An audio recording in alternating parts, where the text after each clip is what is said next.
Hello everyone and welcome back. तो last के video में हमने एक नई यूनिट शुरू करी है जिसका नाम है ट्रायंगल्स, राइट। उसमें हम क्या देख चुके हैं? हम देख चुके हैं बहुत इंपॉर्टेंट थ्योरम जिसका नाम है बेसिक प्रोपोर्शनैलिटी थ्योरम और थेल्स थ्योरम। ओके, इस वीडियो में हम डिस्कस करने वाले हैं उसके कुछ एग्जाम्पल्स। तो देखिए, एग्जाम्पल हमारे पास क्या है कि हमारे पास कोई एक फिगर गिवन है, ठीक है, और फिगर ऑब्वियसली फिगर मतलब ट्रायंगल ही गिवन है। तो ये हमारा ट्रायंगल हमें गिवन है, इस ट्रायंगल का नाम है एबीसी, ठीक है। ट्रायंगल में एक लाइन जा रही है डीई जो बीसी के पैरेलल है। अगर आपको किन्हीं दो लाइन के बीच में ऐसा साइन दिखता है एरो का, इनका मतलब है कि वो दोनों कैसी है? पैरेलल लाइन से, ठीक है। उसके आगे हमें क्या गिवन है देखिए, if AD is equal to 2.5, AD given है हमें 2.5 सेंटीमीटर, देन DB हमें गिवन है 3 सेंटीमीटर, ये हमें गिवन है 3 सेंटीमीटर, AE गिवन है 3.75 सेंटीमीटर।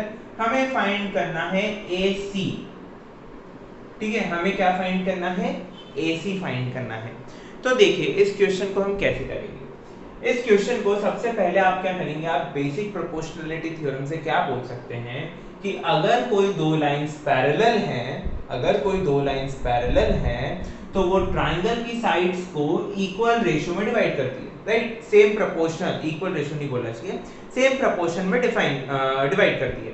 तो देखिए मैं क्या बोल सकता हूं कि बाय बेसिक प्रोपोर्शनैलिटी थ्योरम और थेल्स थ्योरम, ठीक है, दोनों में से कोई भी चलेगी, एक ही दोनों एक ही है।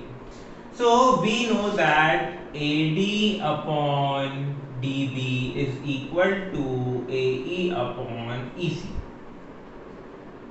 ये पता है मेरे को। तो अगर मैं इसमें AD और इसकी वैल्यू रख दूं, DB और AE, AD is 2.5, DB is 3, AE is 3.75 upon EC। तो यहां से अगर मैं EC कैलकुलेट करना चाहूं तो EC कितना आ जाएगा देखिए, 3.75 इंटू 3 अपॉन 2.5। अब ये तो बस एक कैलकुलेशन है, ये कैलकुलेशन तो आप कर ही सकते हैं।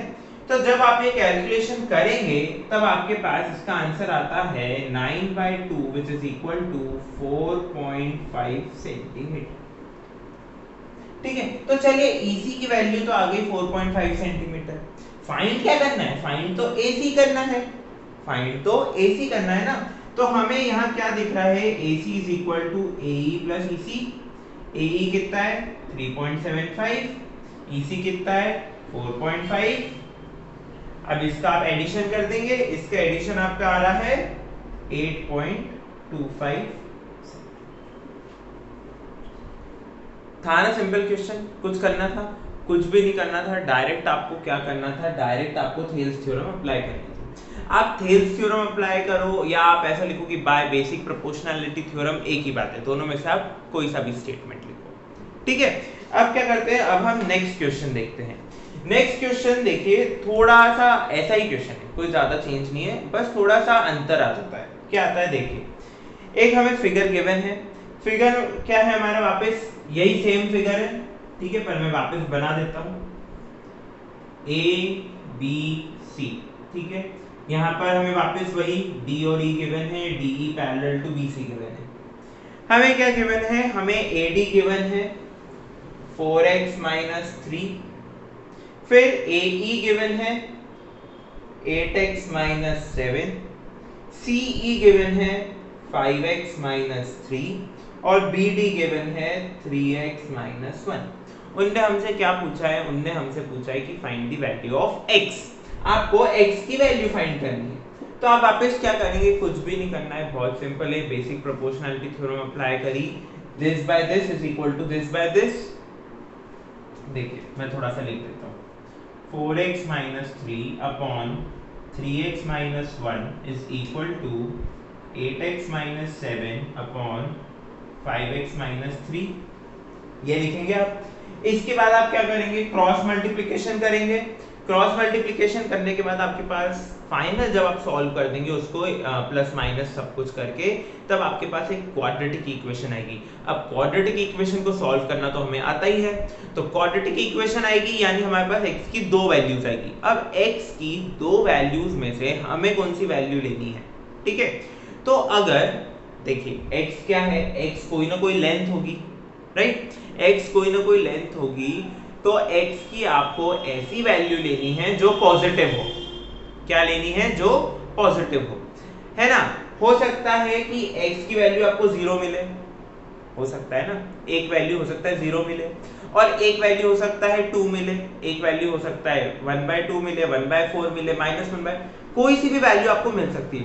ध्यान क्या रखना है कि नेगेटिव वैल्यू अगर नेगेटिव वैल्यू आ रही हो x की, तो उस x की वैल्यू को आपको हर जगह रखना पड़ेगा।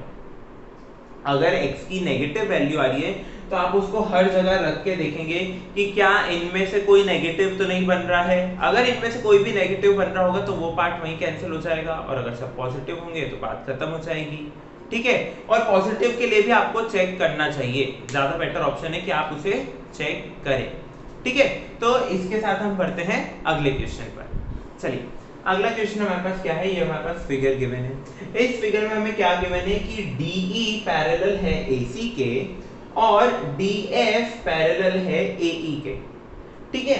हमें प्रूव क्या करना है, हमें प्रूव करना है कि BF upon FE is equal to BE upon EC, BF upon FE is equal to BE upon EC, ये हमें प्रूव करना है, ठीक है।